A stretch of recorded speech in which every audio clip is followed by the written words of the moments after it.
So if I could give you just one tip for the next time you head to the track, it would be this. I want you to focus your eyes as you approach the corners. I want you to focus your eyes into the corner to where you're actually going to end your braking as opposed to where you're going to start your braking.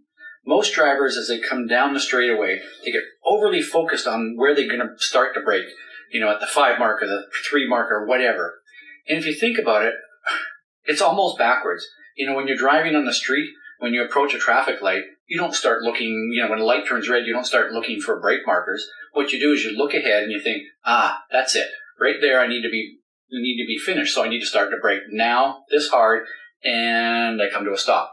So when we get on the track, we need to start to do the same thing. The best drivers, what they do is when they approach a corner, they're using these brake reference, the start of brake, the begin of braking points. They use them a little bit as a reference, but really what they're doing is they're focusing their eyes way into the corner to where they're going to end their braking. So as you approach the corner, look into the corner and focus on where you're going to end your braking. And then, and get this is the most important thing I want you to focus on, is focus on the timing and rate of release of the brake pedal. Timing being, where do you start to release your brakes as in comparison to where you start to turn into the corner, and the rate, whether it's a quick release or a very slow release off the brake pedal.